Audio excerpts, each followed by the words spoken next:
amaniyuhum qul hatu burhanakum in kuntum shadiqin.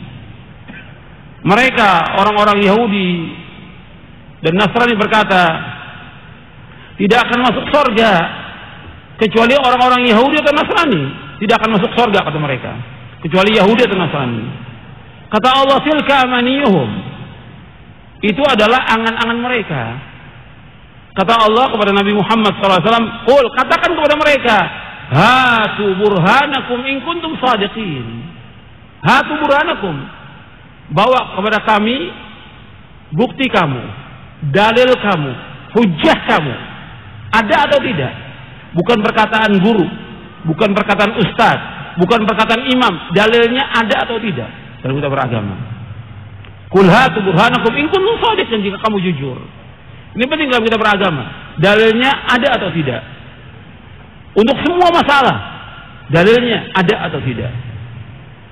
Kemudian yang kedua, Allah berfirman dalam surah Al-Isra, surah yang ke-17 ayat 36.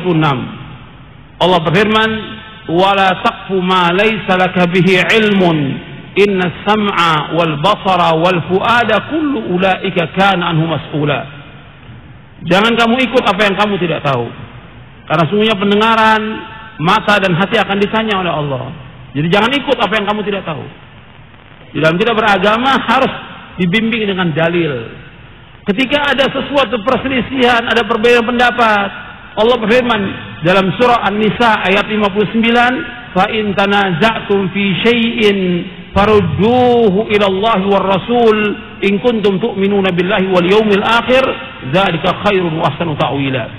Allah berfirman dari awal ayat di surah An-Nisa, surah yang keempat ayat 59, ya ayyuhalladzina amanu athi'ullaha wa athi'ur rasul wa ulil amri minkum fa in tanaza'tum fi syai'in farudduhu ila Allah war Rasul in kuntum tu'minuna billahi wal yawmil akhir dzalika khairu wa ahsanu ta'wila.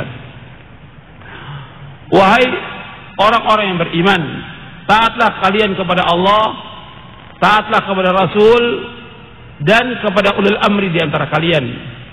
Apabila kalian berselisih tentang sesuatu, Allah menyebutkan fa in tanaza'tum fi syai'in, tentang sesuatu dalam masalah agama ini, farudduhu ila Allah wa Rasul, kembalikan kepada Allah dan Rasul. Jadi kembalikan kepada Allah, kembalikan kepada Quran, kembalikan kepada Rasul, kembalikan kepada Sunnah. Ada sesuatu masalah, kembalikan kepada Quran. Ada masalah, kembalikan kepada Rasul, yaitu kepada Sunnah. Jika kalian beriman kepada Allah dan kepada hari akhir, yang demikian lebih baik dan sebaik-baik akibatnya. Di dalam kita beragama harus seperti ini dasarnya kita. Karena kadang-kadang kita terpengaruh dengan berbagai macam pendapat, sehingga dianggap semua benar dan boleh. Bahkan terhadap masalah-masalah yang besar seperti masalah darah, kata pendapat ini boleh, kata ulama ini boleh, masuk ke dalamnya yang akan mengorbankan sekian banyak kaum muslimin.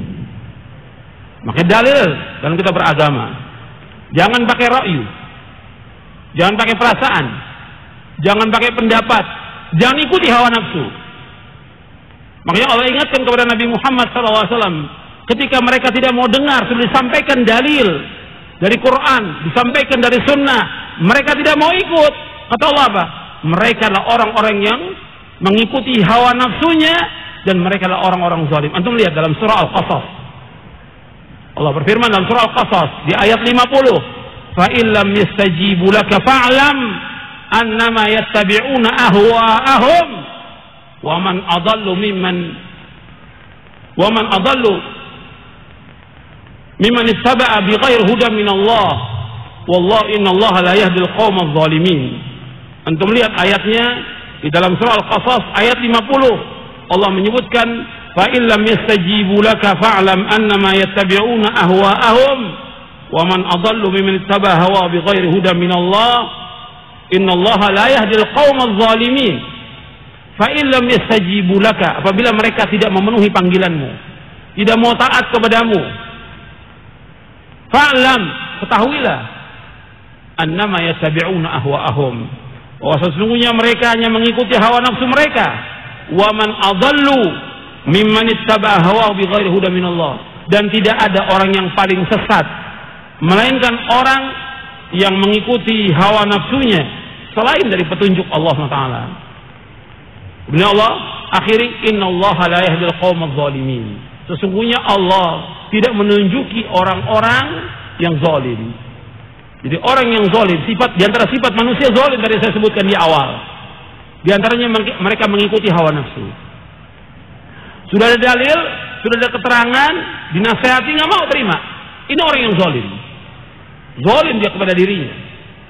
Karena nggak mau terima agama yang hak ini. Mengikuti hawa nafsunya. Dan orang seperti itu nggak akan diberikan petunjuk oleh Allah. Innallaha la yahdil qaumadz zalimin. Allah tidak akan menunjuki orang-orang yang zalim. Jadi ikhwan fillah, azakumullah, ini harus kita perhatikan bahwa dalam kita beragama yang kita ikut dalil. Kita jahil, bodoh. Kalau kita bodoh, kita wajib belajar tentang agama ini. Belajar dan belajar. Kalau kita nggak tahu, tanya. Allah berfirman, fas'alu ahla zikri in kuntum la ta'lamun. Tanya kepada ahlu zikir. Tanya kepada ahlul ilmi, orang yang berilmu. Jika kalian tidak ketahui, tanya kepada mereka. Tentunya tanya kepada mereka yang mereka bawakan keterangan atau dalil. Keterangan atau dalil yang mereka bawakan.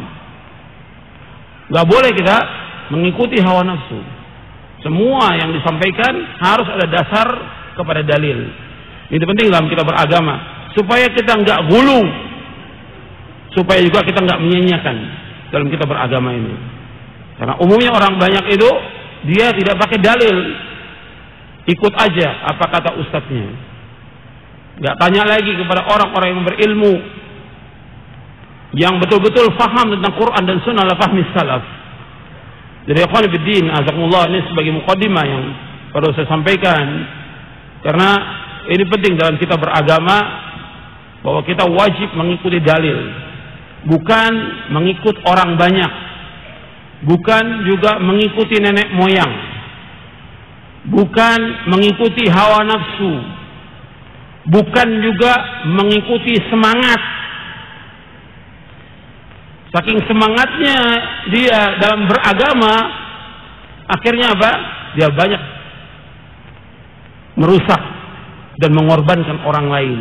Semangat. Kalau semangat nggak dibarengi dengan ilmu, akan terjadi kerusakan.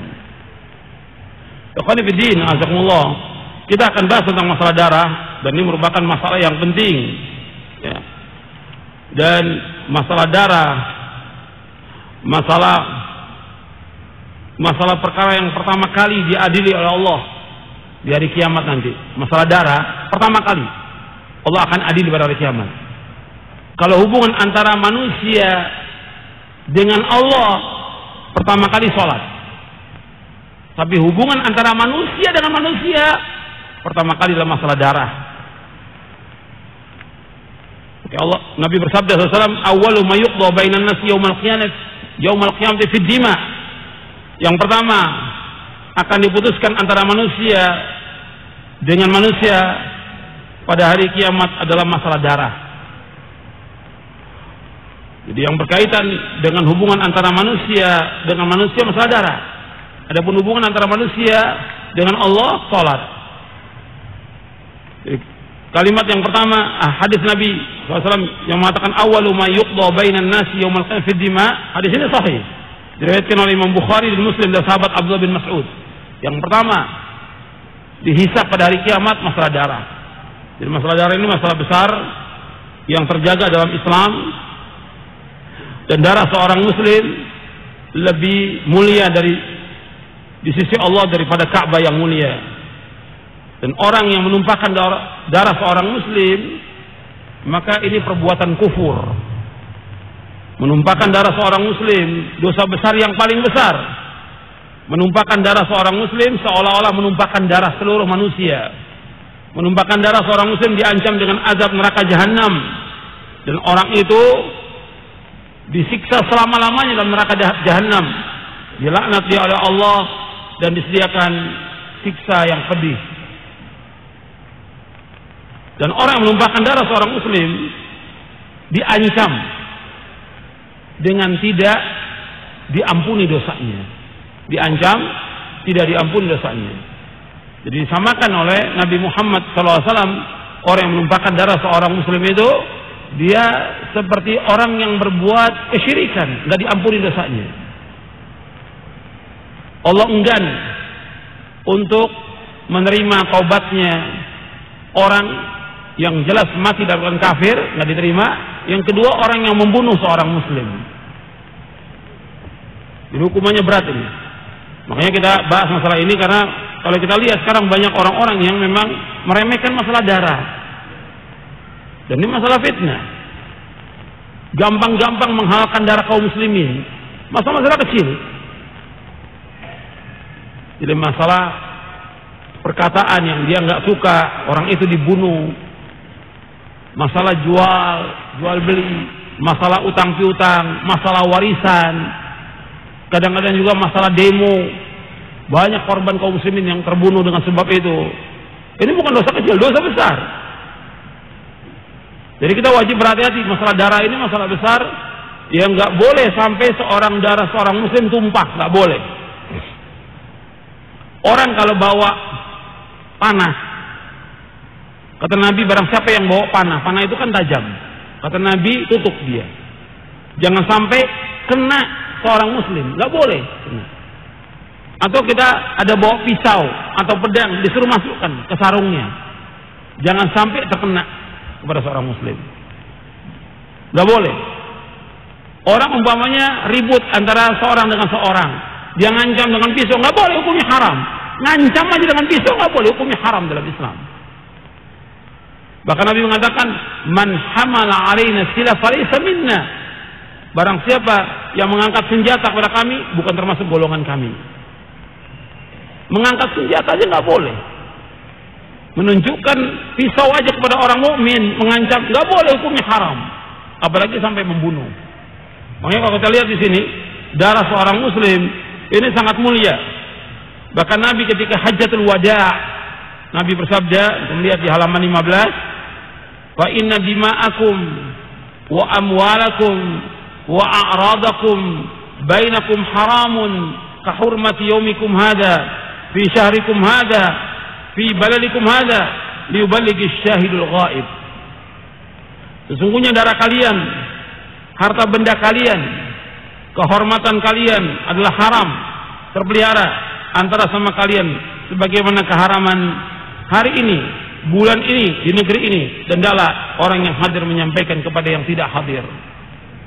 Hadis ini sahih, diriwayatkan oleh Imam Bukhari, Muslim dari sahabat Abu Bakrah. Nabi juga bersabda SAW, "Kullul muslimi 'alal muslimi haramun damuhu wa maluhu wa irduhu." Setiap muslim dengan muslim lainnya adalah haram darahnya, haram hartanya, dan haram kehormatannya. Haram darahnya, nggak boleh tumpahkan, nggak boleh dibunuh, kecuali dengan jalan yang hak. Nanti saya akan jelaskan tentang jalan yang hak. Kemudian haram hartanya, nggak boleh diambil harta seorang muslim, nggak boleh. Nggak boleh juga orang dia hutang nggak bayar, nggak boleh, akan dituntut sampai hari kiamat. Begitu juga haram kehormatannya, nggak boleh dia dituduh dengan tuduh berzina atau tuduhan-tuduhan yang lain yang merobek kehormatannya dia, nggak boleh, hukumnya haram. Bahkan kehormatan seorang muslim ini sangat mulia di sisi Allah Subhanahu wa taala, nggak boleh dirobek kehormatannya. Kemudian ikhwan fillah, azakumullah, masalah darah ini, kata Nabi SAW, dunia ini seisinya ini hancur itu lebih ringan dibandingkan dengan terbunuhnya seorang muslim. Nabi bersabda SAW, "La zawalud dunya ahwanu 'indallahi min qatli rajulin muslim." Antum lihat di halaman 17. Nabi bersabda SAW, "La zawalud dunya ahwanu 'indallahi min qatli rajulin muslim." Sungguh lenyapnya dunia lebih ringan insyaallah dibandingkan dengan terbunuhnya seorang muslim. Hadis ini sahih dari Imam Nasai dari Abdullah bin Amr. Dari Buraidah radhiyallahu anhu yang mengatakan Rasulullah bersabda, qatlul mu'min a'zamu indallahi min zawali dunia. Terbunuhnya seorang muslim lebih berat urusan insya Allah daripada lenyapnya dunia. Artinya betul-betul Allah SWT dan juga Nabinya Muhammad SAW memuliakan darah seorang muslim. Nggak boleh dibunuh. Kalau sekarang banyak sekali orang dalam masalah apa aja